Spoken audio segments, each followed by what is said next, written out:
Well, today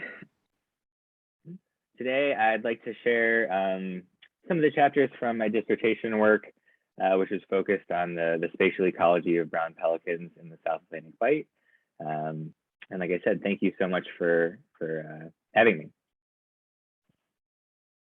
So I'd like to start off this seminar with kind of a general statement just by saying that the study of ecology is inherently a spatial endeavor. And this is because ecological processes vary both in space and time. And these variations in processes tend to be hierarchical in nature as well. Organisms, especially mobile organisms, are expected to exhibit some sort of behavior based on intrinsic and extrinsic factors, both that are related to these ecological processes.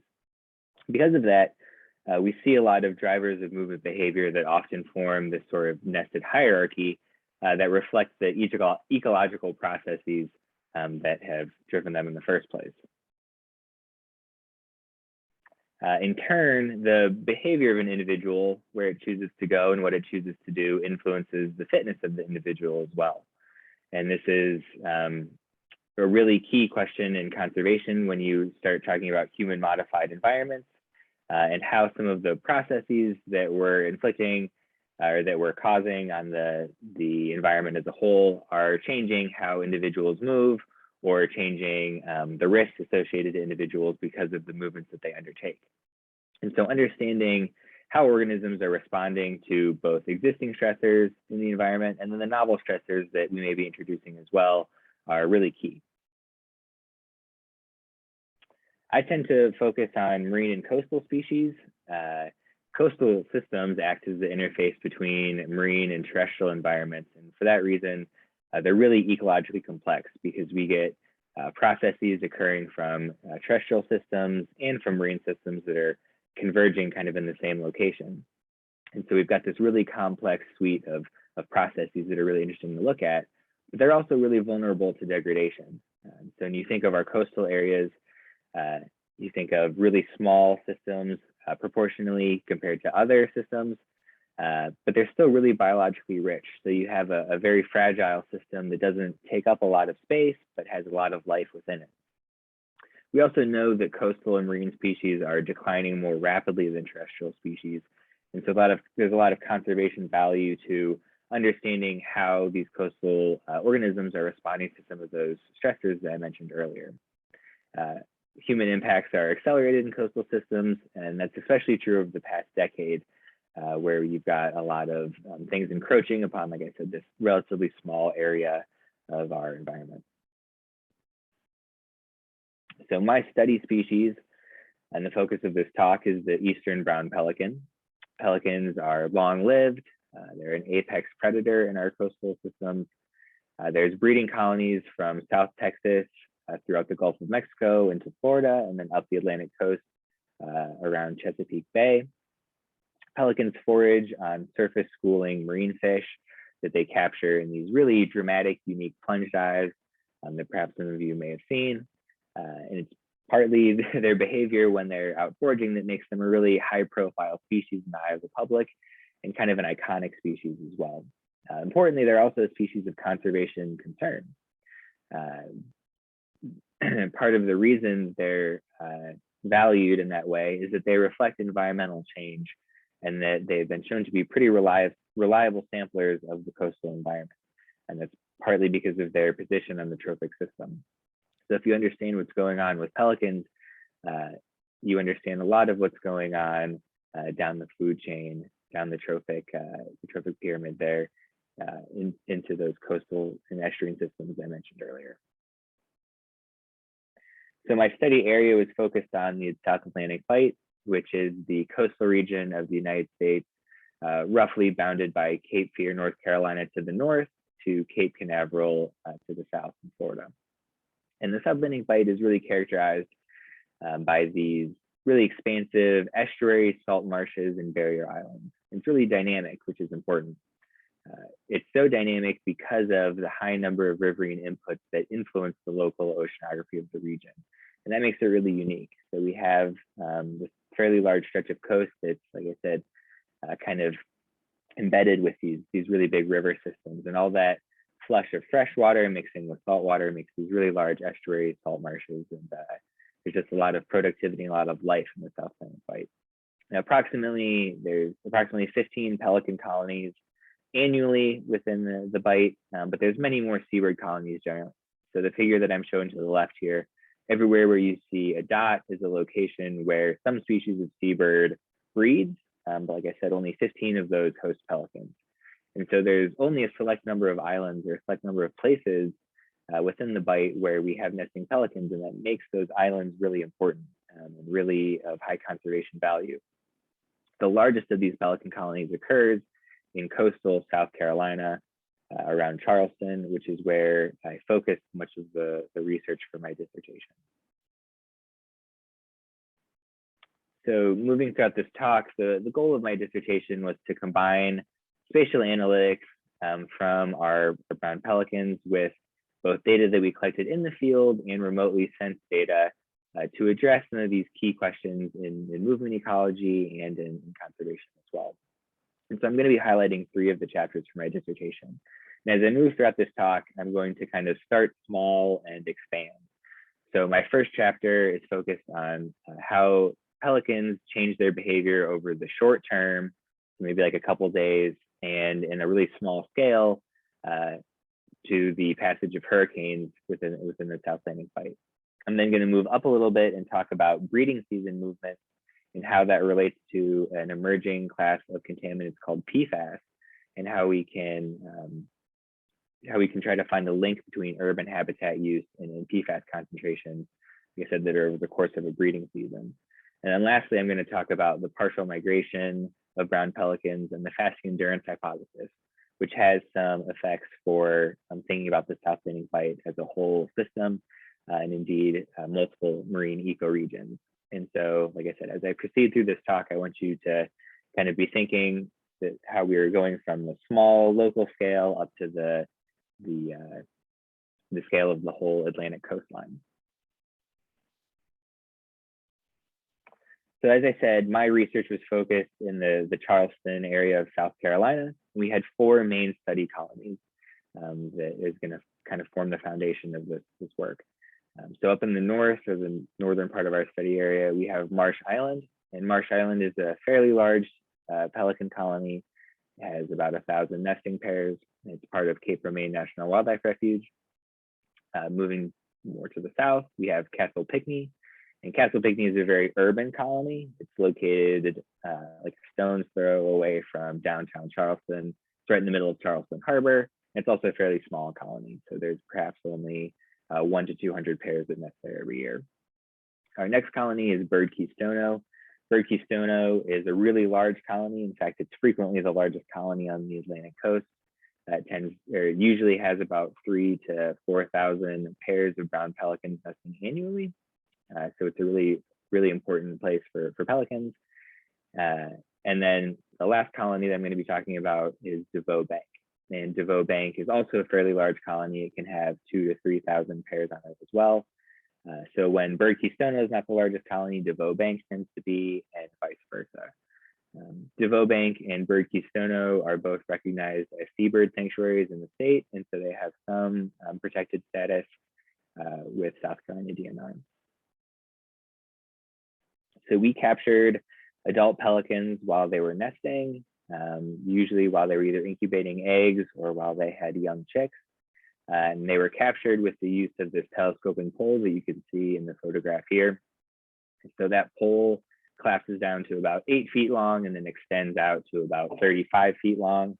And so I would try to kind of crouch and crawl to within 35 feet of a nesting pelican, and I would extend that pole. At the end of the pole, you can see there is a lasso at the end of it. And so I would drape the lasso around the head and neck of the individual pelican, and that's how we would capture them. So after we had the pelicans in hand, we would attach a GPS PTT satellite transmitter using a kind of backpack style harness system we constructed in the field.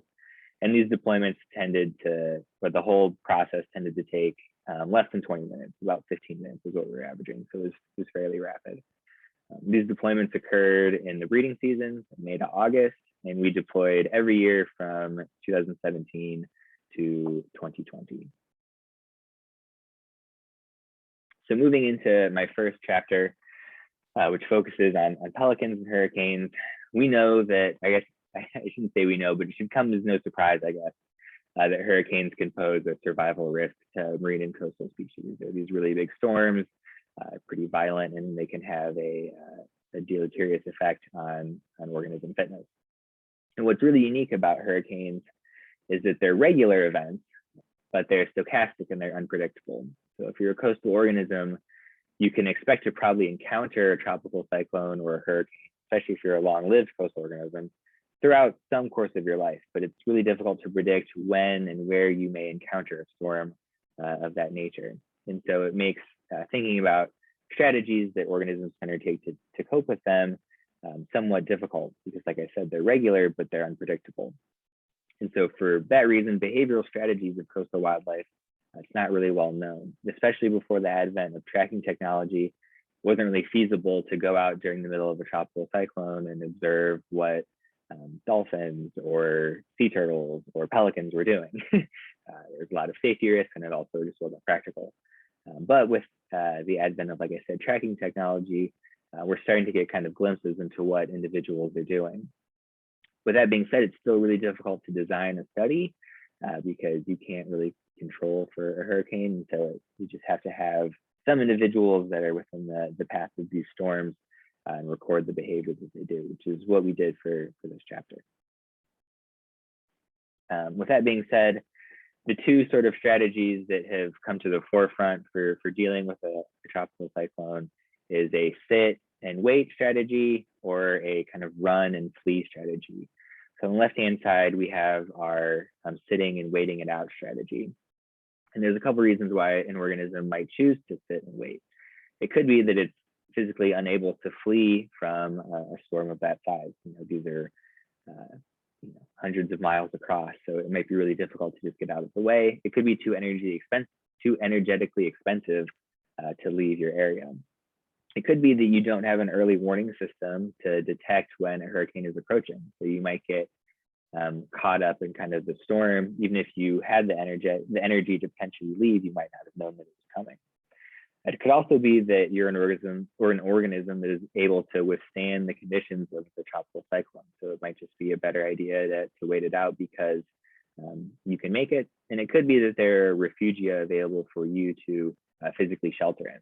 So perhaps you wouldn't be able to without some of these structures, but if there's a structure to use, it might make sense to use that structure and wait it out. Conversely, you might flee the approaching storm for a number of reasons. It could be that you're able to, it could be that fleeing the storm increases your survival by some amount. It could be that you have an early detection system that allows you to know when one of these storms are approaching and let you get out of the way beforehand. It could be that you're physically unable to weather the storm, so you don't have a choice. Your options could be just to flee or to perish. And it could be that there are no refugia available for you as well.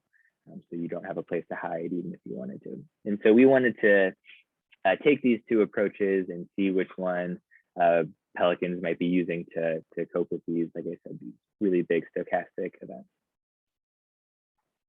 So to do that, we looked at 3 hurricane events that passed through the South Atlantic Bight area. The first was Irma, followed by Florence and Michael.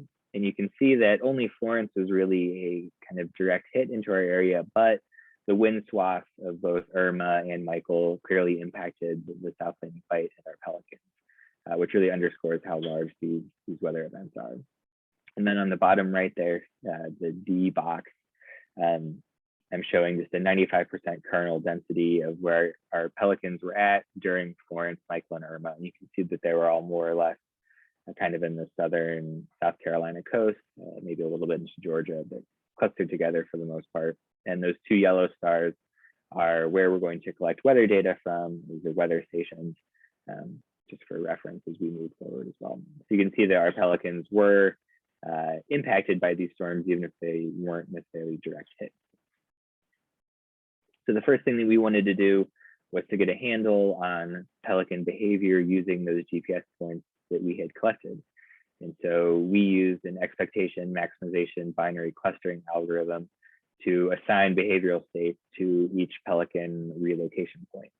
And EMBC works by clustering velocity and turning angles for each point into one of 4 behavioral states. So velocity, it just takes the distance between the 2 points over time, and then the turning angle was the angle between those 2 locations as well. And EMBC clusters into 4 different behaviors. And those behaviors could be traveling, it could be foraging, it could be like searching an area for food, or it could also be resting. We weren't necessarily interested in finding out the exact behaviors that were going on, but we were interested in seeing if pelicans were less or more active during these storms.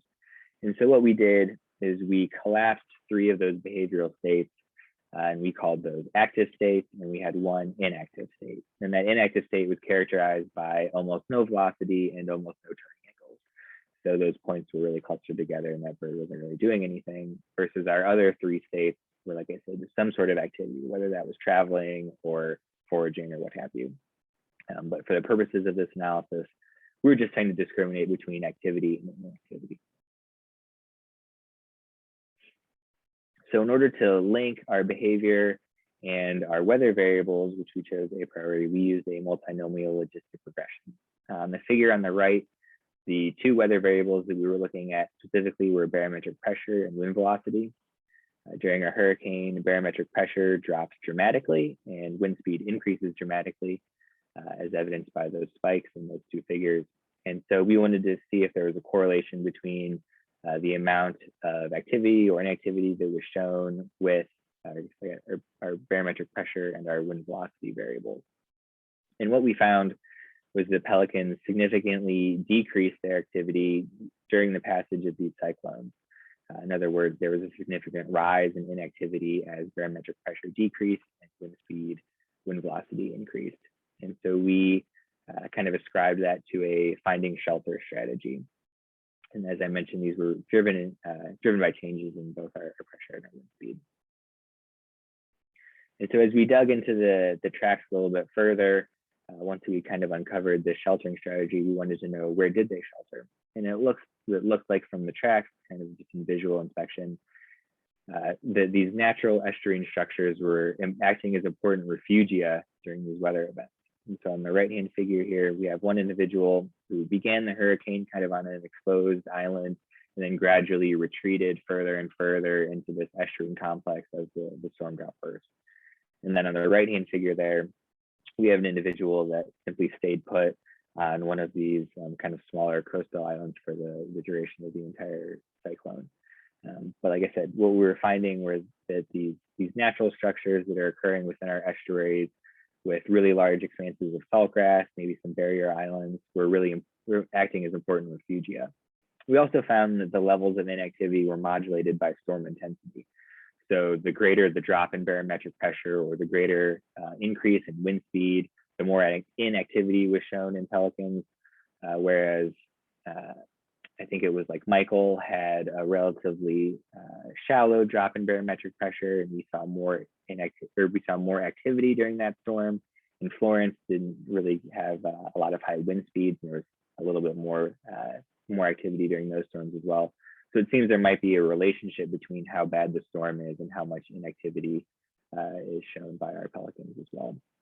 And this has some implications for the ability of pelicans to forage both during the storm and immediately after.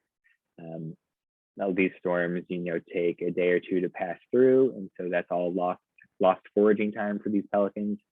And as well, these storms tend to churn up the near ocean, our coastal system, and it makes the water very turbid. So for a pelican that's depending upon visual cues to locate its prey, it might be that a pelican is inhibited from foraging for a number of days, which might have some energetic impacts to these individuals as well. So that was the first chapter of my dissertation. I'm going to move into the second chapter, where we focused on the movements of pelicans throughout the course of a breeding season and how that relates to a specific class of emerging ecotoxicants. So seabirds are often considered to be effective sentinels of marine pollution. Brown pelicans specifically have a long history with anthropogenic contaminants. In fact, brown pelicans were listed as an endangered species under the United States ESA in 1970, primarily because of its relationship with DDT and DDE. Those organic chemicals were thinning eggshells of brown pelicans, which caused widespread reproductive failure. And then some pelicans succumbed to enderin poisoning as well. But because of, like I said, these chemicals, we just had widespread reproductive failures, and brown pelicans were doing poorly until those chemicals were banned from production and taken off the market.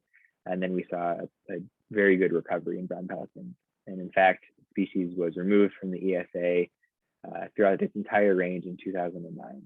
But the big lesson learned is that brown pelicans may be and probably are a good indicator species for both legacy compounds and novel compounds in our nearshore coastal systems. So specifically, I'm going to be talking about a class of chemicals called perfluoroalkyl substances, or PFAS. And PFAS aren't necessarily new chemicals. They've been manufactured since the 1940s, but their use has increased dramatically just in the past decade or so. Primarily, PFAS is used in things like nonstick cookware, any sort of water or oil repellent textures or paper products, so things like Teflon, Scotchgard, Gore-Tex clothing, paper products like Right in the Rain have a lot of PFAS. Anything where you don't want water or oil sticking to that surface. And you also find a lot of PFAS in firefighting foams, specifically used by the military for putting out jet fuel fires. And so that's another large source of PFAS as well. There were production bans in place for some compounds in the early 2000s. However, there's over 4,000 compounds that are currently classified as PFAS that are still available on the market. Additionally, it's not very challenging for manufacturers of PFAS to slightly alter the molecular structure of your compound. And all of a sudden it's called a brand new compound, and it's not subject to the regulation that perhaps a named compound would be. So it's also very easy to create new compounds that functionally are the same as the ones that may have had some regulation associated with it. The problem with PFAS in the environment is that it's extremely resistant to biodegradation. In fact, PFAS are often referred to as forever chemicals because they last so long and there's no real mechanism for degrading them into something else. They're also able to bioaccumulate and biomagnify. So we have a lot of impacts to our wildlife with the food chain. And it's also a human health issue as well. Estimates suggest that PFAS are detectable in the blood of over 99% of Americans. So virtually everyone has some amount of PFAS circulating in their bloodstream as we speak. Specifically, Charleston has been highlighted or seems to be kind of a PFAS hotspot along the Atlantic coast. There's been a number of studies that have looked at PFAS in edible fish, in estuarine sediments, as well as bottlenose dolphins from the area, which all point to pretty high levels of PFAS in the Charleston environment. Specifically, the bottlenose dolphin paper there on the bottom was pretty shocking. The authors concluded that the blubber of the bottlenose dolphins from Charleston that was tested had levels of PFAS that were comparable to occupationally exposed human beings. And so when we're looking at that level of contamination, where we have a wildlife species that may have as much PFAS as someone who is involved in the actual production of the contaminant, it would seem that Charleston is kind of a hot spot for PFAS in the country. So we wanted to assess how PFAS, we wanted to assess if PFAS, first of all, was in pelicans, was impacting pelicans, and we wanted to see if we could find a relationship between where pelicans were foraging and PFAS loads in individuals as well. We wanted to see if there was a link, a habitat link that we could find. And so we set up this chapter to take advantage of different colony locations in our study area. And we collected 12 eggs from 3 different colonies. The first colony that we collected eggs from was Castle Pinckney. As I mentioned, Castle Pinckney is a very urban a very urban pelican colony. It's located like a half mile from downtown Charleston. It's right in the middle of Charleston Harbor. And if you notice, there's three rivers that all kind of feed into Charleston and then feed into that harbor. And so Castle Picnic is subject to all of those riverine inputs. And so we hypothesized that eggs from Castle Picnic might act as a really highly contaminated sort of group for us to look at. The next colony was Bird Key Stono. Individuals from Bird Key Stono use Charleston Harbor to an extent, but the actual colony location itself is about 10 kilometers away. It's also in a different, estuarine system, so it's not subject so much to the like downtown Charleston inputs. And so we thought the Bird Key Stono might act as a good sort of middle ground where you have some urban habitat use, but not as much as Castle Picnic. And then the last colony was DeVoe Bank. And DeVoe Bank, we hypothesized, could be almost like a control group. DeVoe Bank is almost 20 kilometers to the south. It's in a very different estuarine system, subject to a lot of different inputs, and there's almost no urban influence at all. And so we were hoping with these three colonies to sort of see a gradient in contamination from Castle Picnic down to DeVoe Bank. We collected eggs in May of 2019 at the start of incubation. Pelicans tend to lay either 3 or 4 eggs. And so we weren't robbing an individual of an entire clutch. We just took a simple egg.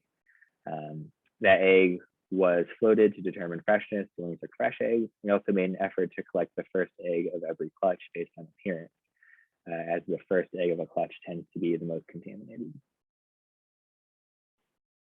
I'm going to kind of go through these methods quickly. We refrigerated whole eggs until the analysis, the analytical stage of the project. We homogenized the contents of each egg using a bag mixer. We prepared our samples using established protocols. We extracted PFAS using wax cartridges and ENVI carbon sorbent. And then we analyzed those extracts for PFAS homologs using high performance liquid chromatography mass spectrometry. So in order to make a link with our GPS data, we were interested in looking at just breeding season movements. And so we extracted movements based on nest attendance to only look at movements that were associated while that individual was actively breeding. Now, some individuals, if their nest fails, or they might just be like a resident individual that never leaves the colony, we imposed a 90-day cutoff for individuals that never left. So 90 days after we deployed the GPS transmitter, if that individual was still hanging around the colony, we cut it off there. We then took all of those breeding season movements and projected them onto a 1.5 by 1.5 kilometer grid. And then we summed the number of locations in each grid cell. And we took the upper quartile of grid cells and defined those as high use areas. You can kind of think of this as like a kernel density, like the home range kernel density sort of smallest contour there. But that's how we define, like I said, kind of our high use areas. And then we categorize those high use grid cells by watershed, and we tried to link those to urban land use estimates as well. So moving into the results, 16 PFAS compounds were found in 50 or more samples, 50% or more of our PFAS samples. PFOS was the most abundant compound across samples, which is not too surprising. PFOS is the most commonly found PFAS homolog in wildlife. But importantly, our levels of PFOS in our pelican eggs were among the highest reported in any seabird egg globally. So they weren't the highest, but they were up there. We had everything ranging from 48 to, 546 nanograms per gram wet weight, which is quite a bit. But what was interesting to us and what kind of took us by surprise was that our colony profiles were largely the same. So on this figure on the right, you're looking at total PFAS divided out by colony. So you have Bird Key, Castle Picnic, and DeVoe Bank. And there were, as like a PFAS class as a whole, there were no statistically significant differences. And then when you looked at individual compounds, only 4 of those 16 compounds showed any differences in concentration. So by and large, our colonies had very similar PFAS profiles. They were all just very high. They were very highly contaminated, but they were more or less the same, which, like I said, kind of took us by surprise. especially when you considered the habitat use during the breeding season for birds from these 3 colonies. So in this figure here, I'm showing those high use grid cells that I mentioned earlier. And the red ones are individuals from Castle Pinckney. The Castle Pinckney individuals more or less foraged in the Charleston Harbor area and maybe a little bit outside of the harbor to the north. They were very focused in, like I said, the rivers that feed into the harbor and the harbor itself. Birdkey stono is kind of that yellowish grayish color. And individuals from Birdkey stono foraged around Birdkey stono. They used urban areas in Charleston Harbor to some extent, and also foraged to the south to some extent, but they were kind of a mix of the other 2 colonies. And then individuals from DeVoe Bank pretty much never entered Charleston Harbor. It wasn't really in their high use area at all. In fact, they foraged mostly to the south, and yeah, didn't have any sort of urban habitat use. And so we were kind of surprised that, like I said, based on these habitat differences, these perceived habitat differences, that there wasn't differences in our PFAS contamination. So we wanted to look a little bit further. And here's a figure of kind of the same study area with the demarcations of 8-digit watersheds. And so you've got the Cooper River watershed, the Stono River watershed, and the Edison River watershed. And each one of those watersheds is where our pelican colonies are. So Castle Pinckney is shown in the yellow box there. You can see, like I said, it's in the Cooper River watershed. The blue box is Birdkey stono and the Stono River watershed. And DeVoe Bank is in the gray box, the Edison River watershed. And so what you're looking at here, everywhere that you see a cross is a registered drain pipe that is legally allowed to put effluent into whatever sort of body of water it's on. So everywhere that there's a cross, like I said, there's like some sort of drain pipe leading from a facility to a waterway. And a lot of these drain pipes are associated with manufacturing facilities or production facilities. Some of them are wastewater treatment plants. But we wanted to plot the number of drain pipes out by watershed and see if one watershed had more than the other. And just by looking at it, you can tell that the Cooper River watershed had far and away a lot more of these drain pipes in it than either the Stono River or the Edison River. You can also see there's an open circle. That open circle is Joint Base Charleston Air Force Base. On that Air Force Base, the military conducts a lot of those firefighting exercises, which I mentioned earlier, like putting out jet fuel.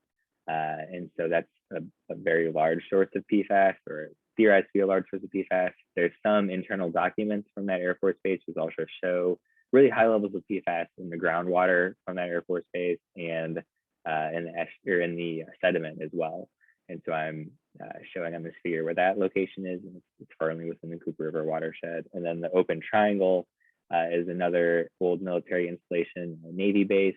They, to the best of our knowledge, didn't undertake a lot of those training exercises, but we thought it might be useful to plot its location as a potential source nonetheless. But the takeaway from this figure is that the Cooper River watershed, unsurprisingly, has a lot more things going into the riverways than either the Stono or the Edison. And this is also underscored when we take a look at land cover. The Cooper River watershed is mostly red, showing high or medium intensity development. And then you have the Stono River, which has some development, but not as much, and then the Edison River. And so when you take all of these things into consideration, it seems like there should be a lot higher potential for contamination at Castle Pinckney, but like I said, we didn't see that. And so we're going to move into some reasons why we think that might be the case. Right off the bat, with the levels of PFAS that we saw in our pelican eggs, the most likely practical sort of effect could be reduced hatchability. Seems like high levels of PFAS in some experimental studies lead to a decrease in the ability of chicks to hatch. And so that could be something that's going on in our pelican populations at each colony, but more research would be required to actually provide a link between those two things. What's really interesting is that egg contaminants reflect the energy sources that were used in the development of those eggs. And this is a pretty key question in reproductive biology, at least in terms of avian biology, whether an individual or a species is a capital breeder or an income breeder. And so capital breeders tend to accumulate fat on the wintering grounds or in early migration, and then use that fat as the energy sources to put into the eggs that they're going to lay once they reach the breeding ground.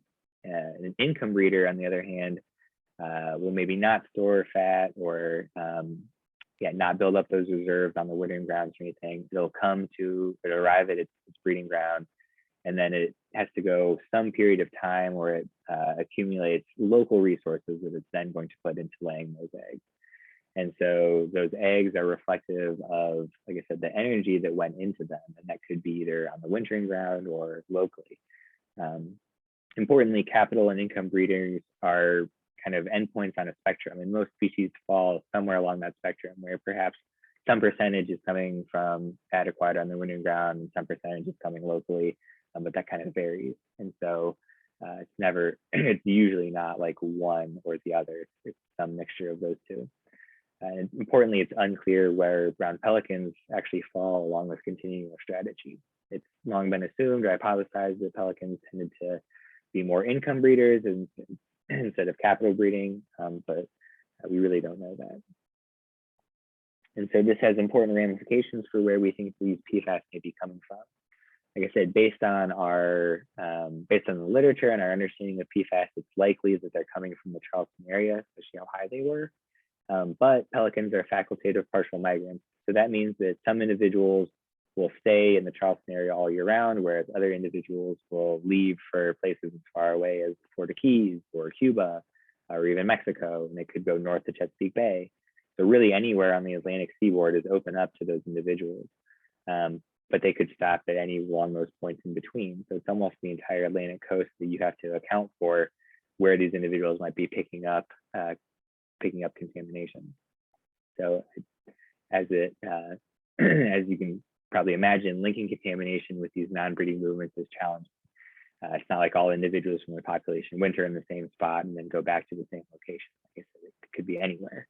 And so linking those two things together is going to be challenging. Some studies also suggest that non-point PFAS, or just PFAS that's circulating generally, might be significant along the Atlantic coast, and that's something that needs to be accounted for as well. So like I said, we can think that perhaps Charleston is where they're getting most of these PFAS from, but until we really understand the nutrients and the energy sources that are going into those eggs, pinpointing an exact location is going to be challenging. So moving to my third chapter here, which deals with partial migration. As I said, some pelicans will migrate out of the South Atlantic Bight while others do not. Partial migration might act as a precursor to full migration, which makes it really interesting to study. If you can understand partial migration, you might be able to understand something about the development of migration as a whole. Importantly, there's several competing hypotheses that explain why partial migration might exist. But identifying the factors for a specific species or for specific populations could be challenging. Oops. So I'm going to focus this talk on three hypotheses, that we thought a priori might be significantly involved in maintaining partial migration in brown pelicans. So the first one is the competitive release hypothesis. In this states, the dominant individuals will tend to remain near the breeding colony, whereas subordinate individuals will tend to migrate. So if you're an individual who is easily outcompeted, it might be better for you to go to a place where there's fewer pelicans, fewer competitors. But if you're a dominant individual that can easily outcompete others, it might be better energetically to remain in place. Importantly, this is a density-dependent response, or it should be a density-dependent response. You can imagine if there's only 100 pelicans in the area, you might be able to outcompete those 100 pelicans. But if there's suddenly 4,000 pelicans, all of a sudden you might not be as good of a competitor and you might have to vacate the area as well. So that's the first hypothesis. The second is the fasting endurance hypothesis. And this says that individuals that are able to withstand a period of reduced foraging will tend to remain in the area, whereas those who are at risk of starvation will tend to migrate. So if you can last through a period of scarce resources, it might be a good idea to stay put, but if you might starve while those resources are low, it might be a better idea to relocate to somewhere else where resources might be a little bit more abundant. And then the third hypothesis is the thermal tolerance hypothesis. And this states that those individuals that are unable to cope with thermal extremes tend to migrate. So an individual that can't handle cold temperatures might leave. An individual that can't handle very hot temperatures might migrate. Individuals that are the periphery of a species ranges might tend to migrate because they experience different thermal temperatures. There could be a number of reasons why an individual can't tolerate a thermal extreme. But if you can, it might be better to leave. So those are the three hypotheses we were interested in testing. This figure here is showing the demarcation between migratory individuals on the left and non-migratory or resident individuals on the right. On the bottom right-hand side, you can see the 4 colonies of interest in Charleston that we were deploying tags at: Marsh Island, Castle Pinckney, Berkeley Stone, and Devoe Bank. We also deployed a couple tags near Brunswick, Georgia, specifically on Little Egg Island and Bird Island. And so this chapter also includes some tracks from Georgia birds as well. But the main takeaway here is that we use the boundaries of the Carolinian marine ecoregion as a definition for whether an individual migrated or remained put. And the reason we did that is we were interested in looking at whether an individual changed out of kind of a broad scale ecosystem for a completely different ecosystem. We chose this for a number of reasons. First, when pelicans are done breeding, or if they had a failed breeding attempt, they tend to leave the colony. They can actually wander quite a ways.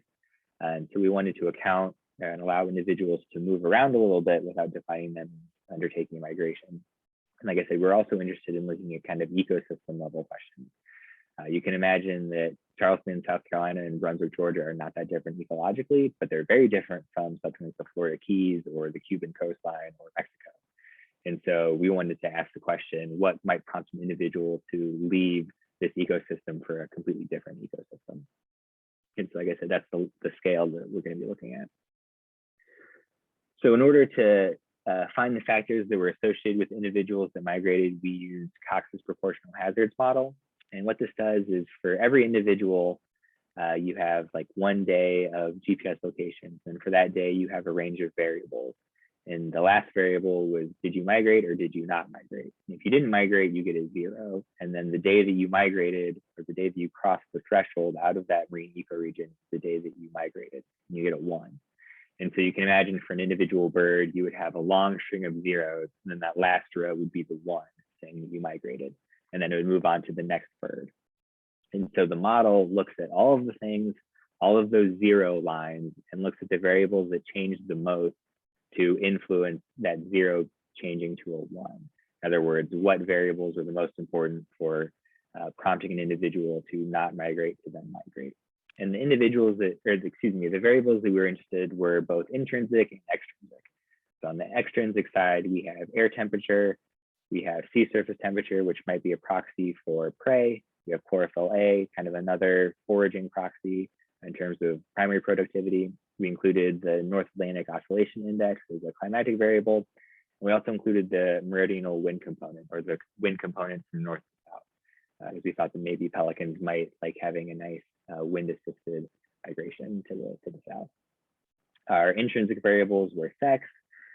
We developed a body condition index, so how good of a condition are you?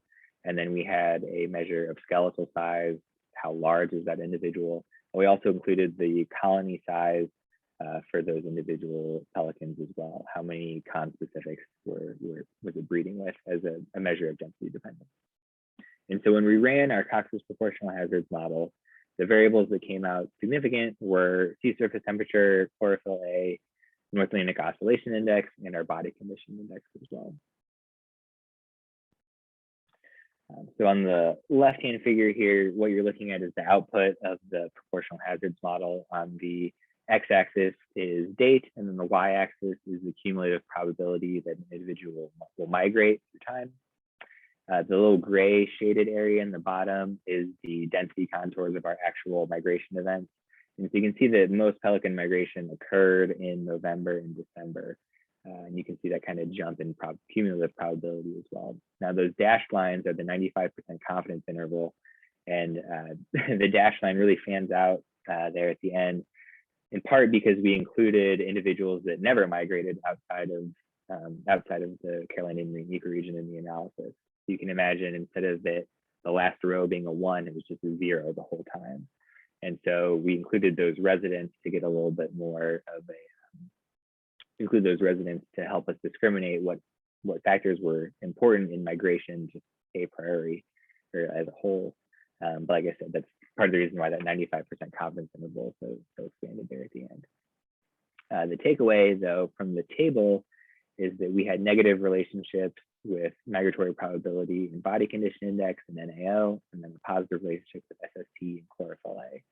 And in fact, sea surface temperature and body condition were the two most important. And the results of this aligned fairly well with the fasting endurance hypothesis that I mentioned earlier. So how does it relate, you might be asking? It's important to know that the primary prey of pelicans is juvenile Atlantic menhaden, which is shown on the right here. Menhaden have a really interesting life history. Spawning, or adult menhaden spawn offshore, off the coast quite a ways. And the eggs that are fertilized get advected closer to the coastline, and those larvae hatch out kind of right offshore and then swim into our estuaries where those larvae develop. So in the spring, early spring, and the late spring, early summer, you have these larval menhaden that are developing into juveniles. And then in the fall, those juveniles migrate out of the estuaries back to the open ocean to join the spawning stock. Not every juvenile emigrates every year. Some individuals take 2 or even 3 years to fully develop before they leave. But regardless, every fall you have this pretty large movement of juvenile menhaden from those estuaries, like I said, out into the open ocean. Importantly, that emigration of juvenile menhaden is triggered by relatively prolonged periods of low SST in the fall. So when you have this maybe like a week-long dip of below average sea surface temperatures, you'll have a lot of juvenile menhaden leaving those estuaries for the open ocean. And once they reach that open ocean, they become unavailable for our kind of coastal pelicans. And so when we looked at the actual dates that individuals migrated and we looked at the sea surface temperatures that were associated, what we saw was that right before pelicans migrated, they experienced this period of low SST. And then as the sea surface temperatures began to rise is when those pelicans left. And so during those low SSTs, we think we have a lot of menhaden that are leaving the system. And then when those SSTs rise, that emigration stops. And all of a sudden, because you've had this big efflux of pelicans leaving the system, or excuse me, of menhaden leaving the system, you don't have a lot of those resources around. And so if you recall, there was a negative relationship with body condition index and migration probability. So individuals that were in poor condition left the system. And so what we're hypothesizing, what we think is happening is that we have this emigration of menhaden during low SSTs, the SSTs rise a little bit, all of a sudden your menhaden stock is depressed. And if you're a pelican in poor condition, you migrate for a different ecosystem, like I said, like the Keys or Cuba or something, where this pelican migrate, or this menhaden emigration is not taking place. So kind of wrapping up all the chapters together, we started out with behavioral responses that were short-term in nature to these really large environmental disturbances, hurricanes.